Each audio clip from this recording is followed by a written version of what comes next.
Hi, I'm Dane Rose, owner of Mystical Landscapes, and in this video, I want to walk you through the 10 most common mistakes that Marin homeowners make when doing a landscape project.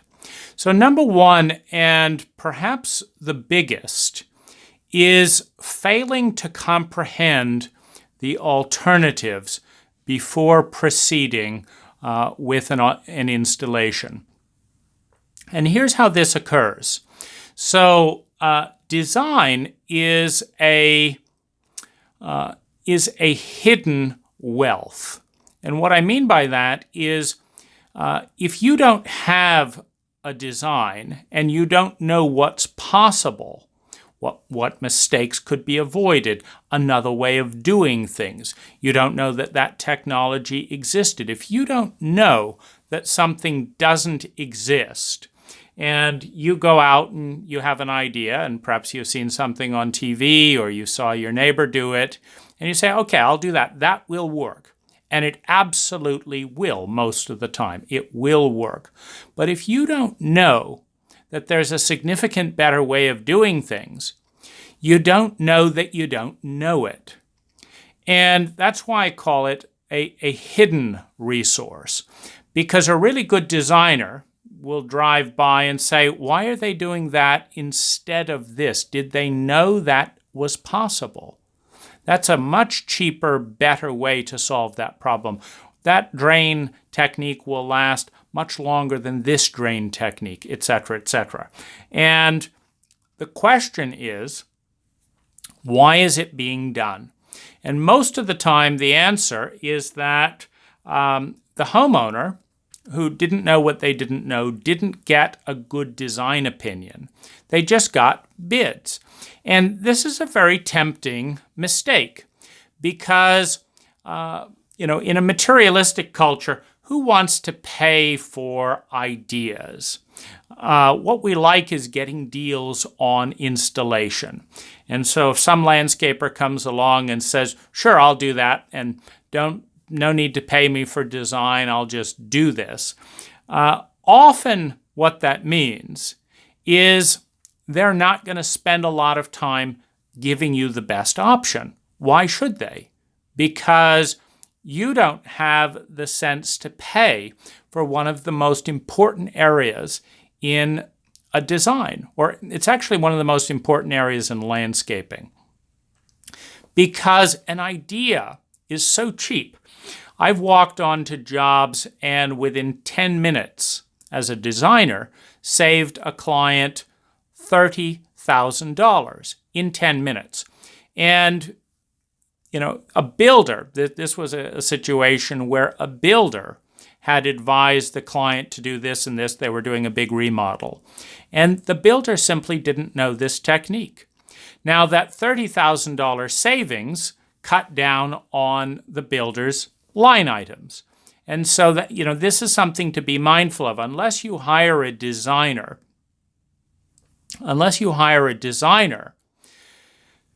a designer's sole ethical responsibility is to understand you and give you the very best ideas available. An installer who's not being paid to design, they have no ethical responsibility. They have to do what you ask them to do or what they suggest as agreed. They have to do what you ask them to do or what they suggest as agreed. And they have to do that well. But if there was an idea that could have saved you $30,000, if there was an idea that was lower maintenance, if there's an idea that will last 3 times longer and just cost 20% more, that's not their responsibility. They're an installer. They're not a designer. So this is a big mistake. And it's painful to watch as a designer because an experienced designer will spot the mistake.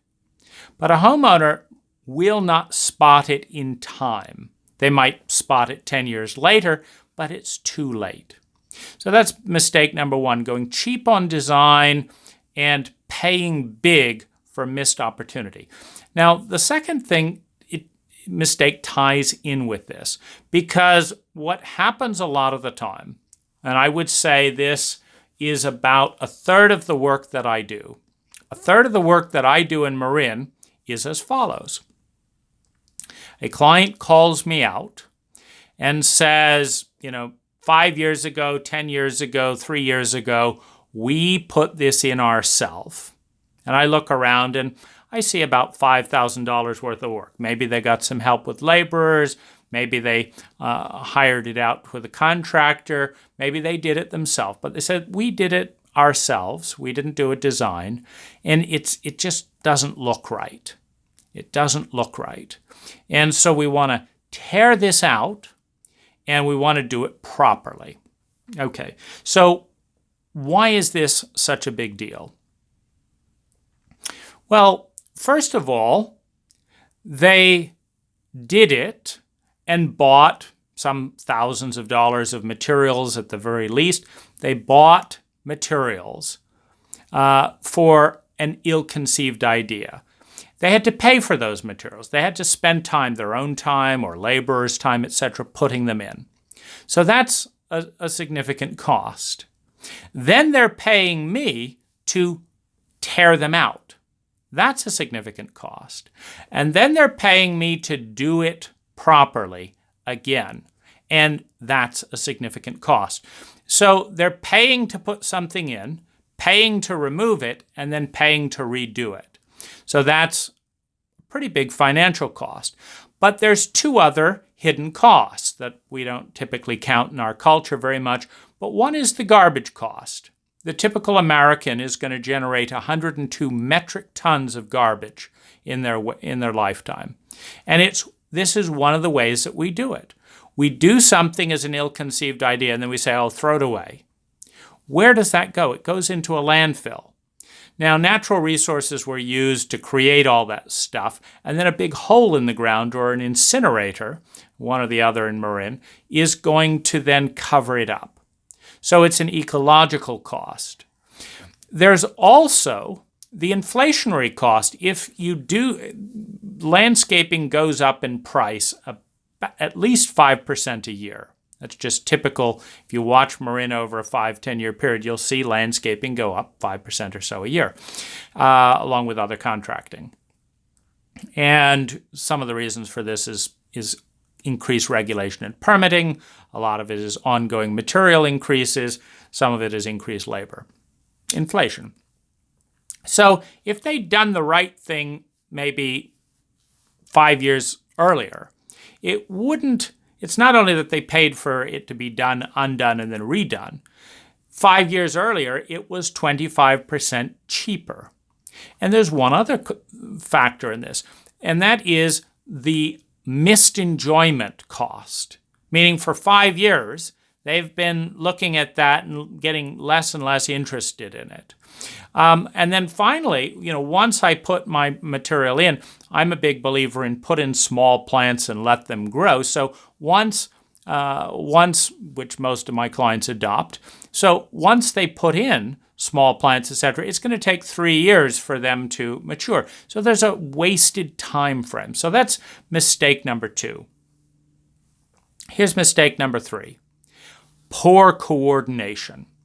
Now, I meet clients all the time that they call an electrician for this thing, they call a plumber for this thing, they call a carpenter for this thing, they call a concrete person for this thing, but they do these little things piecemeal, and then they call me in as a designer or an installer.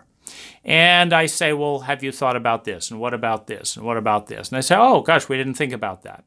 Now, it turns out that the electrical line that they put in with the electrician isn't deep enough for this new idea, or is in the way of the French drain, or the concrete that they just had poured for the driveway could have been extended into this pathway, but they didn't think about it.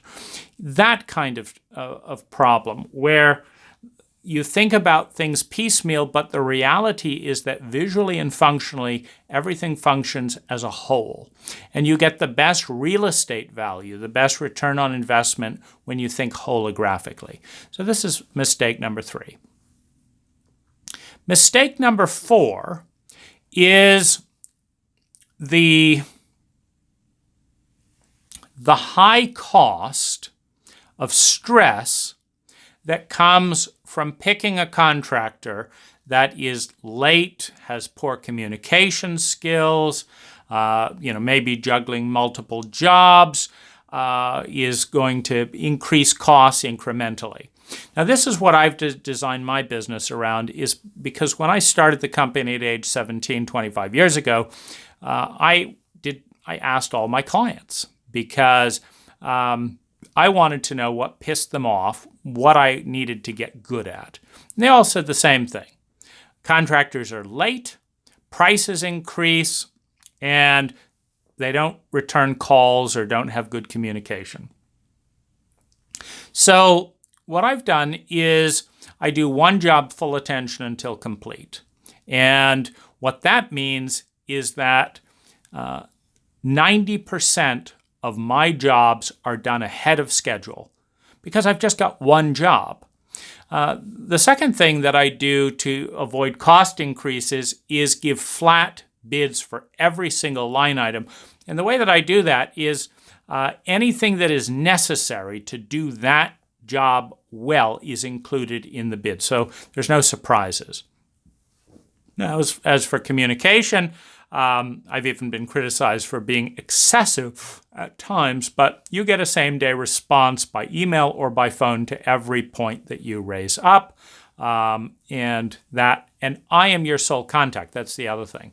By keeping the company small with the one job at full attention until complete, I'm able to do your design, do your bid, and oversee my crew installing things so that it looks exactly like it's supposed to look, one, but also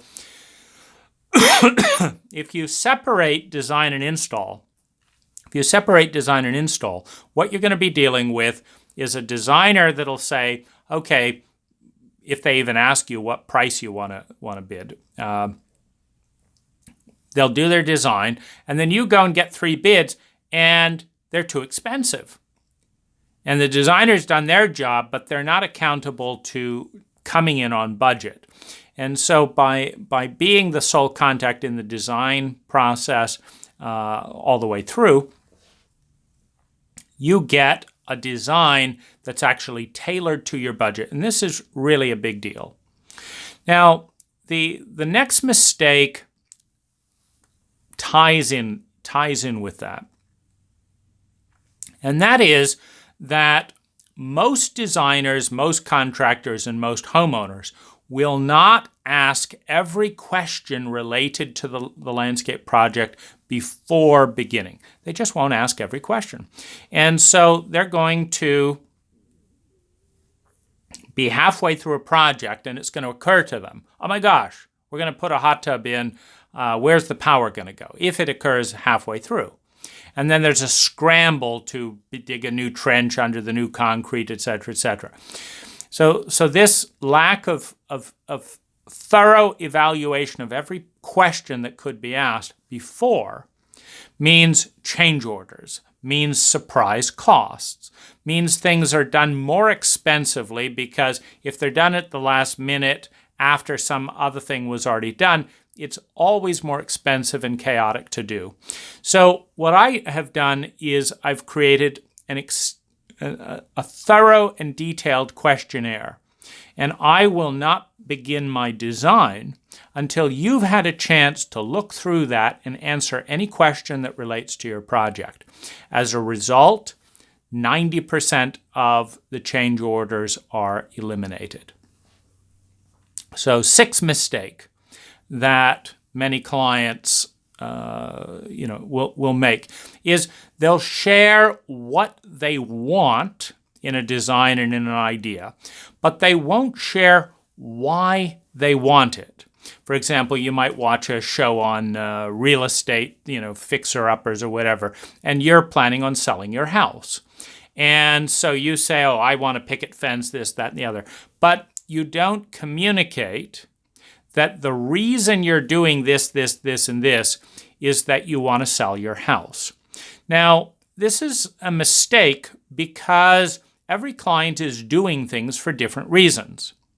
I had a client today who was putting in an 18-inch fence, because that's the highest fence allowed in her homeowners association for the front yard, an 18-inch fence.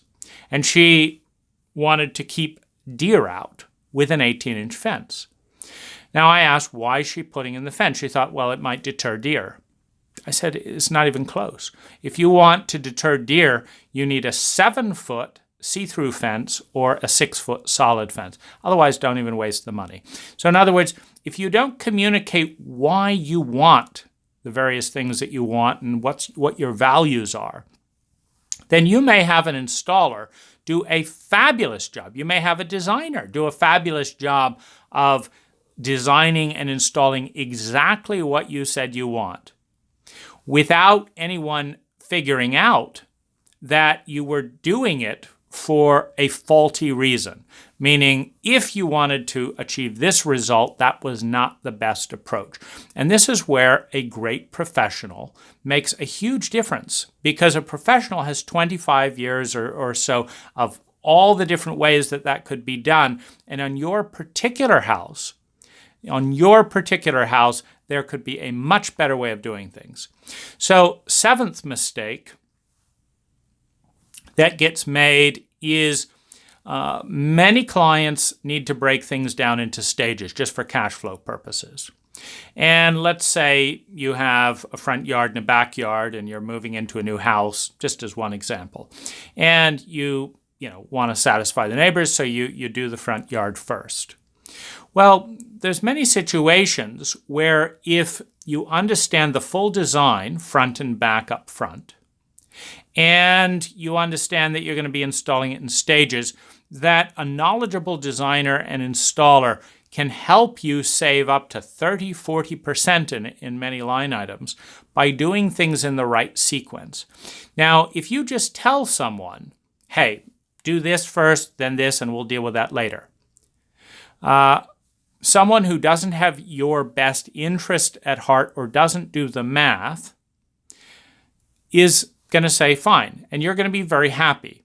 But what you're not going to understand is that if this was done in this order and in this way, it would have been 40% cheaper. Now, if you know that information up front and you make the decision, so be it. Great, good for you. But if you make a number of decisions that inadvertently increase your cost, 10% here, 30% here, 40% here, and you have no idea of that, then you're not given a fair chance to reevaluate your decisions. Now, another big decision or big mistake that gets made is around things like let's say you want a low maintenance garden, but you don't communicate how important low maintenance is, and you don't know plants very well. So you liked this plant, you say, I like that one, I like that one, I like this one. And your designer, your gardener, gives you what you ask for. But you also want low maintenance. And you didn't ask, were these plants low maintenance? You just said, I want them. And that's where a good design conversation comes in, is to say, look, I want, low maintenance is 9 out of 10 for me. And if I can get these plants that are low maintenance, great. But if not, I want to substitute with a different plant that's lower maintenance. This kind of communication is key to winning. Now, another mistake that can be made is beginning a project in piecemeal. So you move in or something breaks or something and you think, oh, I've got to fix this. And so you do this. And then later you do something else. But what this piecemeal approach lacks, particularly when there's substantial work that's going to need to be done over time, what the piecemeal approach lacks is the opportunity to create synergy in functionality and visual cohesion. Because this one little thing that you did over here is just fine on its own. But over time, if you treat things as this little project and this little project and this little project, when it's all done in 5, 10, 20 years, it's going to look like a hodgepodge. And it doesn't cost any more money to do an integrated design than it does to create a hodgepodge. And so that's a huge mistake because you don't notice it's a hodgepodge until it's all done. So I think we're on mistake number 9. Mistake number 9 is